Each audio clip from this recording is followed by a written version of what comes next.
What's up, everyone, and welcome to ClearTalk. So in this video, we're going to be talking about the Trump administration and Republicans at large seemingly trying to go after what's called proxy advisors, firms that and trying to restrict their ability to affect shareholder votes. So what are they? How do they affect? And what would this mean for the likes of someone like Elon Musk in helping his path to becoming a $1 trillionaire faster than even planned? So thank you very much for joining me, and welcome to ClearTalk. If you're new, if you'd like to check out more videos from the channel, please do so. Consider subscribing, like, share, all that good stuff to help get more videos in front of more people. And if you'd like to check out my other channels as well, JMDPLAY, Puzzling, if you like what you see there, consider subscribing and help out with those channels as well. That would be amazing. If you'd like to give any kind of support, just Patreon there for $3 a month for any of the channels to help grow them, to help grow Patreon or whatever. That would be amazing. And then, of course, or if you just want to give a one-time donation, that's perfectly fine as well. Any kind of support you give to help out JMD Nation and become a part of JMD Nation is very much appreciated. Thank you very much. And if you are returning, you're freaking amazing. You are the shit. And welcome back. Keep coming back over and over again because you are what makes JMD Nation. So, all right, I have this article. This is what led me on trying to understand what this was about. It's an article from StockWits. Not sure who they are or what they like, how they view things, but this got me looking into what in the world is these proxy, what they claim are kingmakers, or whatever, that they hold a massive influence in our stocks and shareholders of companies and stuff, and influence how shareholders vote when it comes to different aspects of how a company should run. And it put me on a path of like watching this long ass kind of committee question of witnesses and stuff and whatnot from Congress, and it was just like to try to completely get what the idea behind this was. This is something that Republicans have been trying to litigate about for apparently a few months now, and it seems like there's, I don't know, based on what has come of it, the administration is now kind of seemingly taken into their own hands a little bit to just do an executive order to change how this works. So anyway, I'm gonna read this article here and we're gonna talk about it. So Elon Musk's pass to Tesla's and I think this whole plan has kind of triggered the administration in making these this move. So will Elon Musk's path to Tesla's $1 trillion payday get easier? White House reportedly moves to clip wings of proxy, quote, kingmakers. The White House is reportedly drafting an executive order to restrict proxy advisory firms such as ISS and Glass Lewis from issuing or profiting from voting recommendations. The move follows Musk's criticism after both firms advised against his $1 trillion Tesla pay package, which shareholders ultimately approved.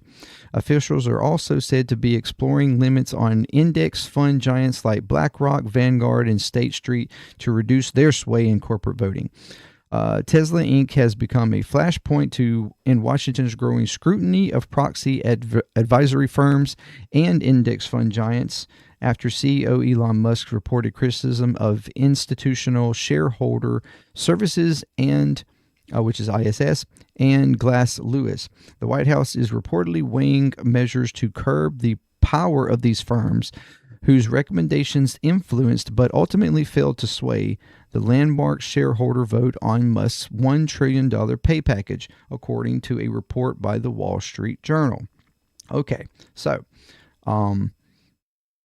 Musk clash with Proxy-Advisory sparks policy push. Tesla's showdown with ISS and Glass Lewis over Elon Musk's compensation plan was spilled into the political arena. Both firms have urged investors to vote against Musk's record $1 trillion package, arguing it was excessive. However, the recommendations are rejected by shareholders last week. Musk accused the firms of acting like corporate terrorists who interfere with shareholder democracy. He declaimed their recommendations distort corporate governance and empower unelected intermediaries over actual investors. His complaints have now found an audience in Washington, where the Trump administration is reportedly drafting new restrictions on the proxy advisory industry. The White House is reportedly preparing an executive order that would restrict proxy advisory firms such as ISS and Glass Lewis from making voting recommendations on companies that also pay them for consulting work, or possibly bar such recommendations altogether. Officials are also said to be exploring limits on index fund managers, including BlackRock, Vanguard, and State Street, while collectively control about 30% of the shares in our major U.S. companies.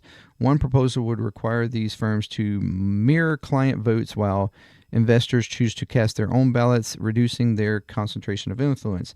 If adopted, the measure would align closely with Musk's long-standing criticism of proxy advisors and large asset managers, which he says hold too much sway over boardroom decisions. Apparently, J.P. Morgan Chase CEO Jamie Dimon, or Dimon, whatever, has also voiced similar concerns, calling proxy advisors conflicted and overly powerful. ISS says it operates under SEC regulation and has a registered investment advisor and is proud of its history of providing independent, objective advice. Glass Lewis said it supports addressing potential conflicts through regulation rather than executive orders, and plans to end its broad benchmark voting recommendations by 2027 in favor of more tailored guidance. Both firms have maintained that they provide analysis to help investors make informed decisions, while final voting authority rests with shareholders. So, from my understanding of this, because that's a bunch of like business jargon to some degree, right? And my dumbed down understanding of this, because I'm not exactly fluent in business rhetoric, I admit. But basically, when you have management of a company is wanting to make some sort of a change, or proposes some kind of makes a proposal to shareholders for the business to do whatever, whether it's compensation for execs or some kind of policy change for workers or whatever the case. Like they give the proposal to shareholders, and then shareholders basically are supposed to, they've got to vote on whether or not that proposal to advance whatever the company's trying to do, the management of the company's trying to do. And what you have here is you have these, and like I said, this is a dumbed down understanding, but you have these investment advisors, like these two companies here, ISS and Glass Lewis, which is the largest two. What happens is the shareholders can go to them and get their guidance on whether or not this is good for the company. Whatever this proposal is good, would be good in for the long term, aspect of the company, and their investment in this company for allowing these changes to happen, or whatever. And so these companies give guidance to them, based on you know, understanding of business and the atmosphere, the market, and whatever, and social to environmental, in any kind of conflict of interest or damage to potential damage or the potential negative outcome for the shareholders if they were to vote yes or no on whatever the proposal is. And these shareholders can so these advisors play a significant role in influencing shareholders on whether or not they vote up or down on any kind of business proposal from the company. But they are completely unregulated as to like how much influence or how they can influence to what it's in this. It's just shareholders can basically pay for guidance, get an opinion, but ultimately the decision from the shareholder is their own. It's not like these companies force them to vote one way or the other. It's just in most cases these shareholders accept the guidance because they, it's looked at as professional guidance, and their error rate is so low. Like from my understanding on the even though the one of the arguments from all of the right wing conservative Republican Congress people was that these are unregulated and they have errors and the errors can cause shareholders to make bad decisions and blah blah. And they were acting like it was huge. And then one of the Democratic more liberal Congress persons like brought up that it's like 0.3% error in these companies, and it's like 0.3% error. That's all. Like that's like massive. That's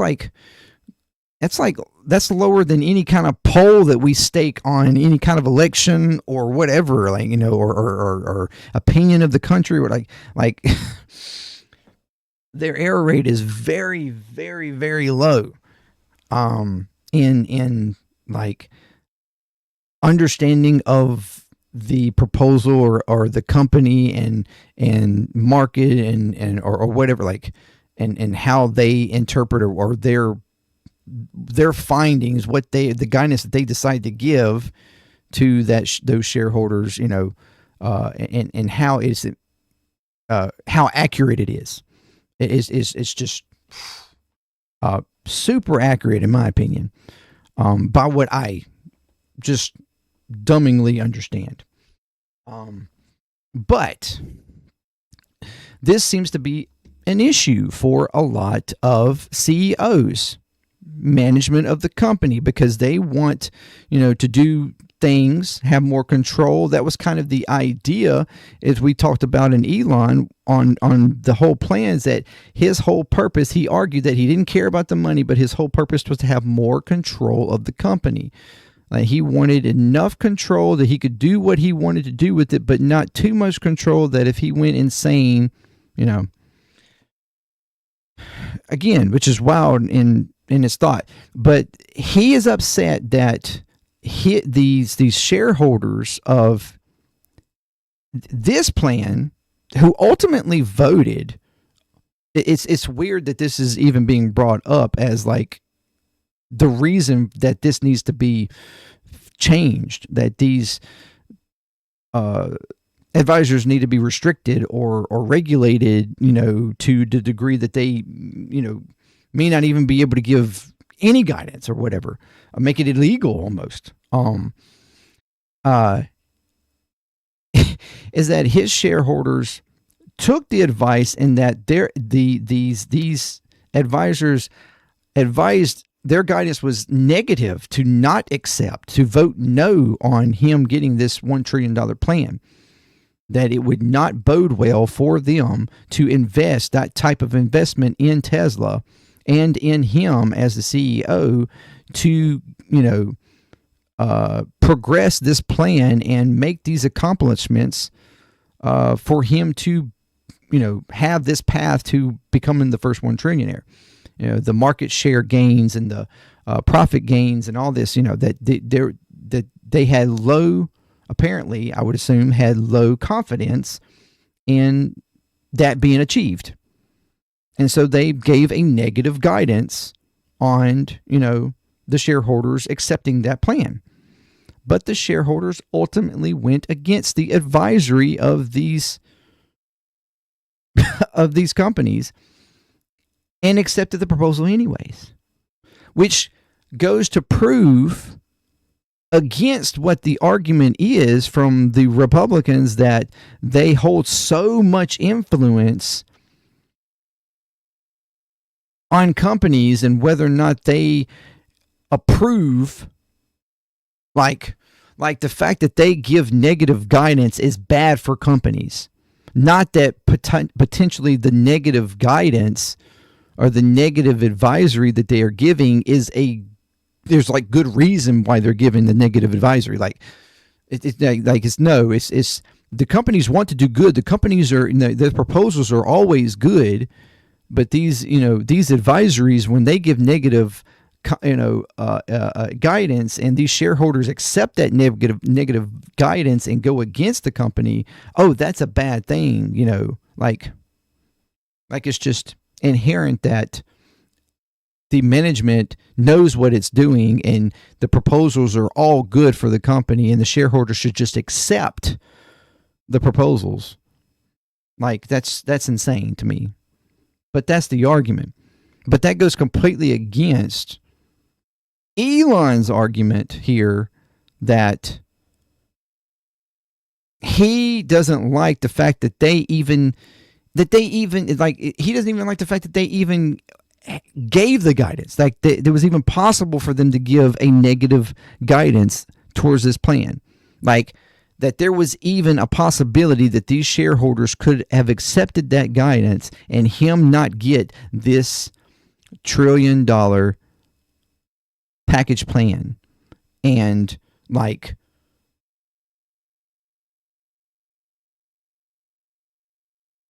coalition of power in his company.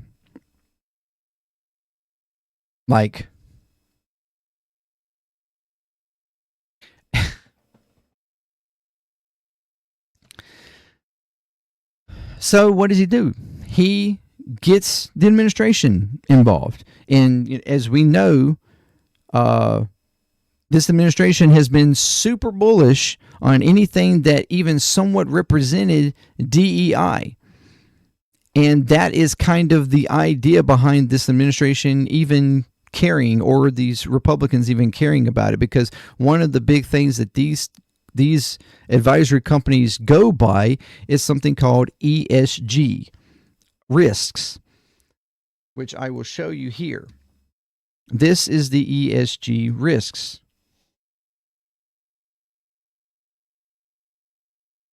And the idea is a 3-split thing: environmental, impacts, social impacts, and governance impacts. So donations and political lobbying, executive remuneration, board diversity and structure, policies and standards, bribery and corruption. Like, what risk are we giving in this proposal for this? What risk are we giving socially, health and safety, diversity and inclusion, inequalities, employee relationships, working conditions? Like, how are we affecting our social, in this proposal? How does it what risk does it hold in affecting negatively or positively in any of these, categories for our employees or people that we affect, consumers or whatever? And of course, environmentally, how are we, what risk is this proposal taking environmentally, whether it's climate change and GHG emissions, loss of biodiversity, pollution, waste, water security, deforestation? Like, what risk of it, what proposal that this company is wanting to do, whether it's structural, constructural, towards its, employees, or how it manages its pay to its CEOs or whatever, any kind of adjustment or change that they want to make, that they have to involve shareholders to make. This is the type of risk. This is just an example. There are a couple of different ones that can be used, or versions of it, but this is just an example of the type of thing that is taken into account when these advisors look at the plan and give advice on what types of impacts this plan could make in any of these categories, and how this proposal will affect domino like in any part of society or within the company or the economy or the marketplace or whatever. Like, seems like commonsensical like stuff. But because there is a DEI like aspect to this, this is right up the alley of this administration to fight against it. The Republicans at large to fight against it. And that's the reason why they are so hard in trying to push against these advisory companies from advising shareholders, again, at the shareholders' behest and with the complete freedom of the shareholders to accept or not accept in how they decide on a vote on how or not a company is to advance its agenda or initiative or whatever for the company. Which is their whole stake on them being stakeholders. They are investing, and they are investing for that investment to come back to them. Now, there's certainly we've had argument about how that happens and whether or not stakeholders, how the fact that stakeholders are oftentimes concerned with when it comes to a company over its employees or whatever, that's a whole different subject. But that's the whole point for these shareholders, to make sure that when they are voting on something, that it's in their best interest to accept this proposal, because it will ultimately, progress the company in a positive way more than negative. Like there's a more positive attribute to this proposal or whatever they're wanting to do, the future plans for the company, than negative. And, ultimately grow the company's market share or its profitability or whatever, and also theirs. But no, the administration is pushing for executive order to trying to come up with one now that would basically put restrictions or even potentially cut this type of advisory for shareholders, basically forcing shareholders to either just, to just bullishly or to accept or not accept based on their own just like understanding of whatever the business, the manager, like they would rather the shareholders just accept what the management of the company is proposing, rather or they have to vigorously go over it and try to understand it themselves, some of which may, I assume some shareholders may not completely have a complete understanding, like me myself, a complete understanding of the business proposal and how it will affect any given concern, conflict of interest, or negative effect it might make in any direction for society or whatever. Like they may not have that comprehension, and that's the point in these advisors. That there's a team of people who do understand these things and can advise them more professionally. This administration is supposed to be about merit.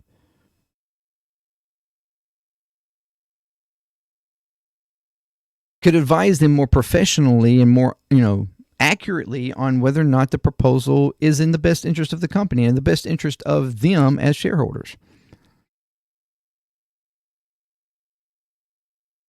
It's quite wild to me, and that the administration and like Republican portions of Congress are more concerned with something like this than, I don't know, feeding the poor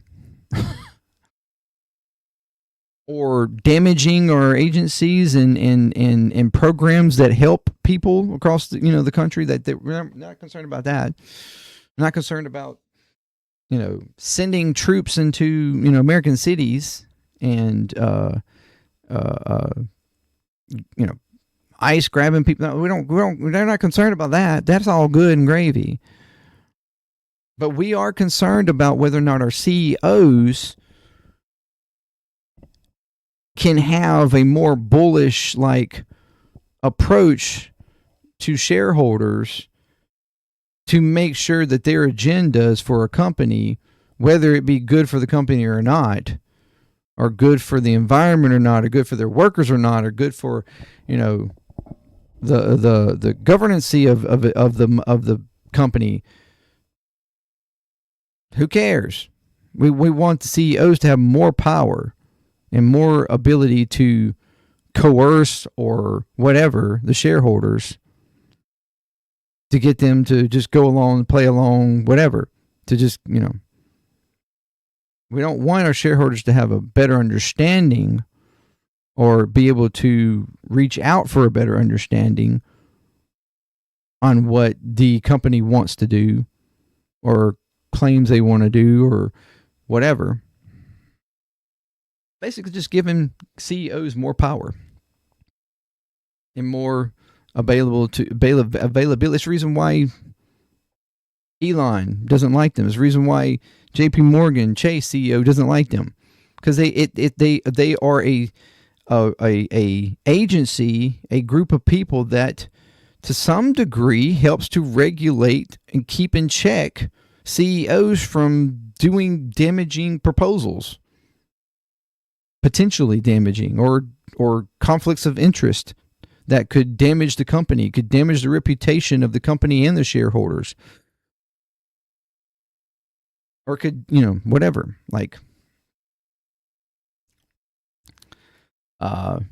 It's just crazy that they are concerned with this type of thing. This is something that's big on their agenda to help out CEOs, but they don't concern themselves with trying to help out regular American people or the poor and unfortunate or immigrants just here trying to live, just trying to exist, to try to contribute to society. That they're all given a title of unwanted,